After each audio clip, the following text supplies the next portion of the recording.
Hello and welcome back. This is MC1 Gamer. So I just got back from the first play test. I played 2 games of Age of Sigmar. The goal today was to test out how the sudden death impacts the lack of list building structure in the game. Can you play an imbalanced game and still not only have fun and still have the threat of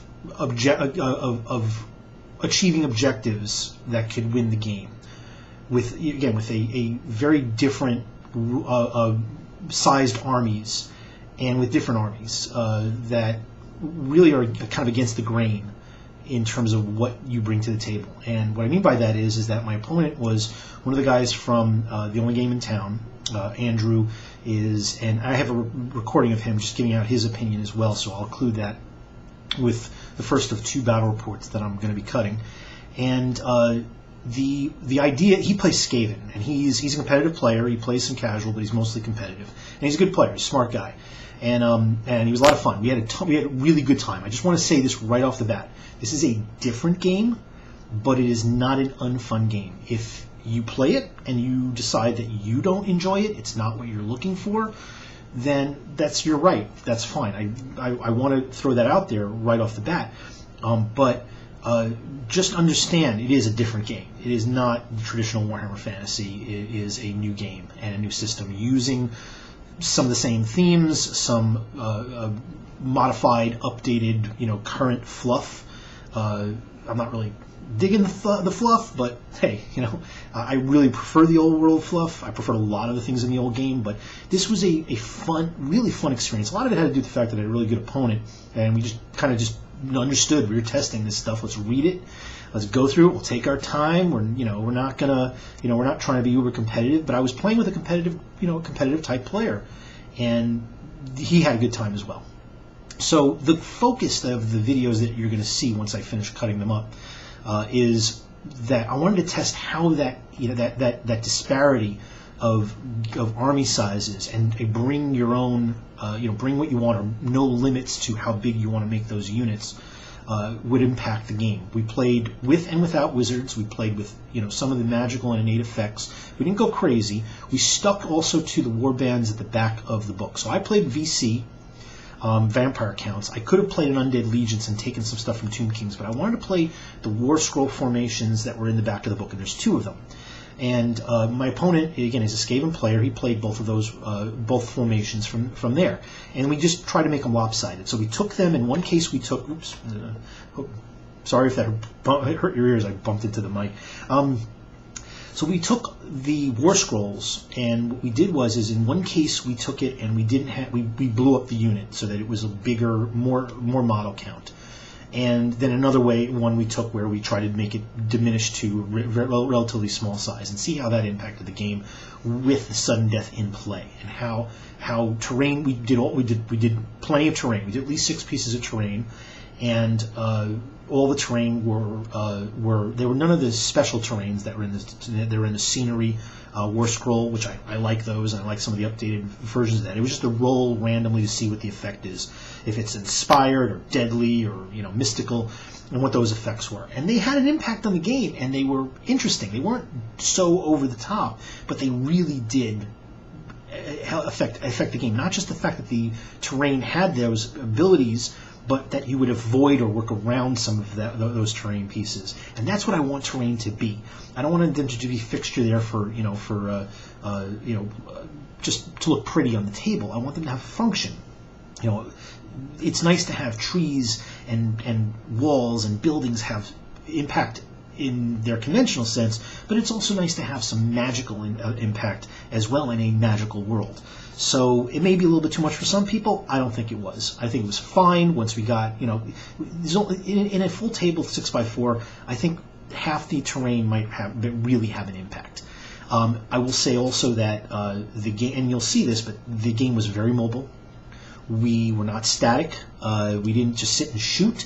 The game took place on several different portions of the table. It wasn't just a scrum towards the middle. And I think that actually was superior because of the sudden death scenario, where both of us were very cognizant of the fact that there was an objective to take the victory away from a lopsidedly bigger army.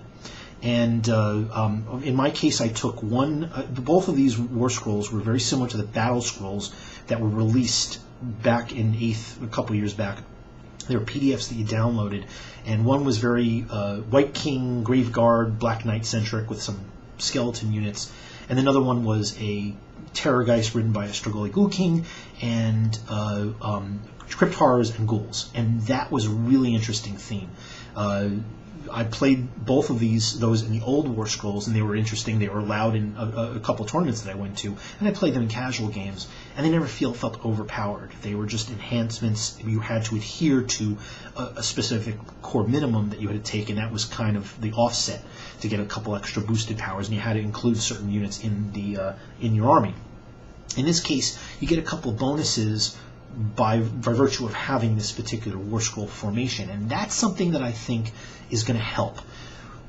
In addition to the fact that I think that sudden death works, sudden death was fun, sudden death absolutely gave you the opportunity to go up against a larger force, a stronger enemy, and still get the victory. It also had an impact in terms of the having certain these formations that you had to pick a certain theme of units or a certain set number of units that kind of reined in some of the crazy of just taking half your collection or just filling up your board. So we were reasonable. We didn't go way crazy like 100 Skaven slaves. We did not put on the table. I know some Skaven players won't think that that's crazy, but in terms of testing out the game, we tried to limit some of that. We try to go up against the conventions, as I mentioned earlier. In one case, as a Skaven player, Andrew was outnumbered. I was the one that had more. I had many more skeleton warriors than he did, and he had more elitish types troops that were very, very mobile. And him being outnumbered was an unusual thing for Skaven, but it was a really interesting game. So please tune in. I haven't cut this yet. I have plans this evening. I'm going out again with my wife again. This weekend is our anniversary. We have a lot of plans today and tomorrow as well, and as I'm sure most people do because it's the 4th of July. So just stay tuned. I'm sure there's a lot of people that are going to be cutting different types of games, but the big factor in these games is we didn't hold back. We used the rules, all the rules. We took our time. We played 2 games. In the second game, we even took over the Triumph. There was a Triumph roll that we rolled for that had an impact on the previous game because we had the same armies and we were playing a string of games back to back. So that it wasn't tremendously game affecting, but it was something that it gave us a connection between the 2 armies, and they were 2 very different armies. And I'll just leave it again by saying that we had a great time. People that were watching came in initially skeptical. There were a couple people that were observing because they were also interested in Age of Sigmar and lamenting about the changeover from 8th. But as they were watching, they could see that it was a fun game. But still some of the same similarities to my point of view. I really miss cohesive unit formations. I really miss some of the movement factor in 8th edition.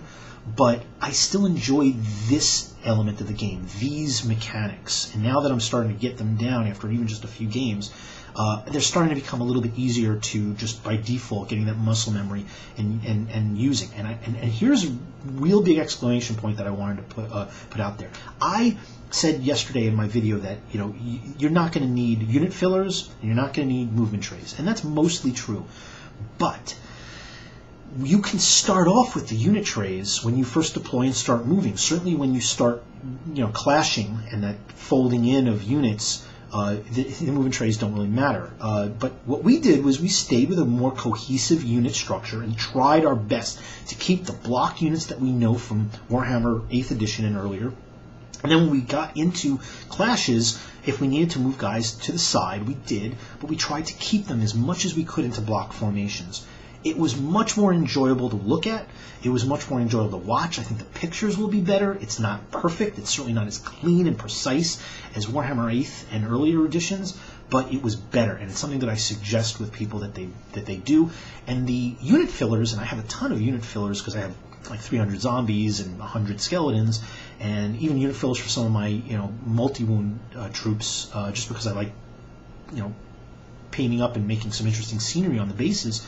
In those cases, they come along, and if you remove units, remove models, then you remove those unit fillers first, and replace them with single models if there's differences. You can continue to use your unit fillers, and so there's ways that you can use the trays that you have, especially if you're crazy magnetizing like I do, and there's ways to continue to use some of your unit fillers. I'm sure I'm still going to mash up some of the ones that I have, just because it doesn't make sense to keep them that way. But there's a few I'm going to keep just because they look good, and it would it would be more destructive to cut those pieces off based on what I've already built. So I'm not as concerned about that. Ultimately, I'm still standing by this, and same thing that I'm hearing from other people, especially with my partner for today, my opponent for today, and that was that Warhammer Age of Sigmar it's just get past the fact that that you want it to be a competitive game. Get past the fact that you need a point structure or some kind of other structure. Play it as it is. And if something comes down the road, whether it's an official thing from GW or something the community decides to incorporate, the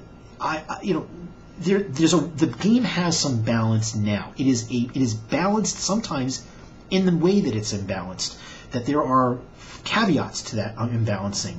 That if you have an understanding with your opponent that you're both going to be within similar realms of what you're picking for your armies, even if one is much larger, it's not like he's dumping his whole the entire contents of his collection on the table. It's not going to. We haven't pushed that boundary yet, but as long as you're both in similar realms of understanding, then I think it still can work. And I think there's going to be a point, obviously, where it becomes a little ridiculous, and that's what we want to try and rein in. I don't think we need an over crazy comp. A lot of people say wounds is not the way to go about it. There needs to be more because 12 Skaven slaves doesn't equal a bell. Maybe some of the comp might include factors of wounds. This is the wound on the Skaven on the bell is equivalent to twice its wound count in value. There could be stuff like that. I can see that. I just really want people to try and take a step back, stop worrying about whether it's a tournament ready system. It's not. It'll probably be a long time before it is. Is it fun?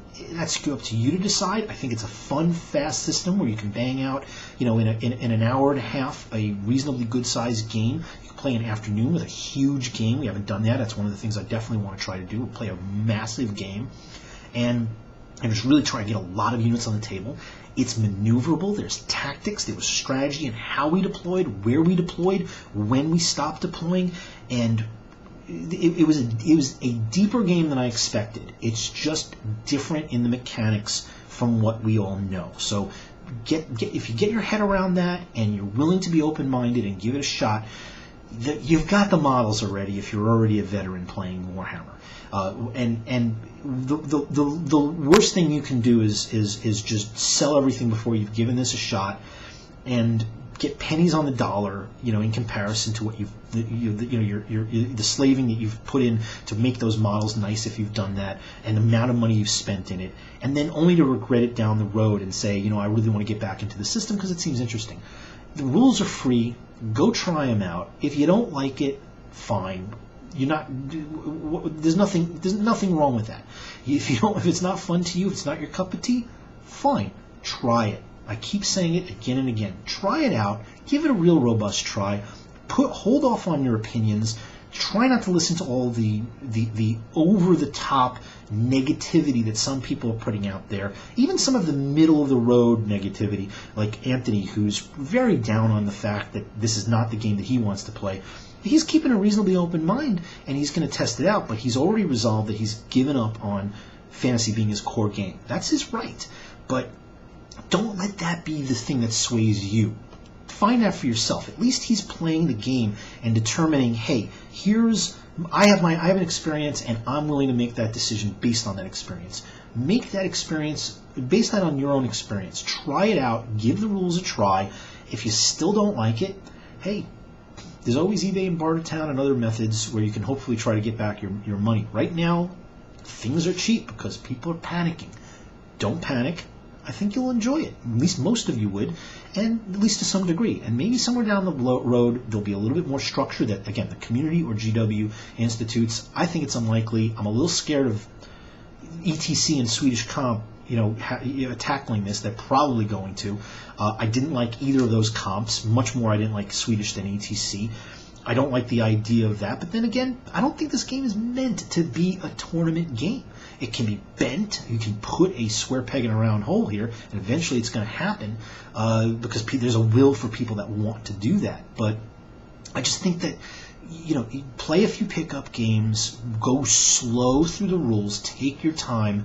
You'll have a good time, I hope, and do it with an open mind.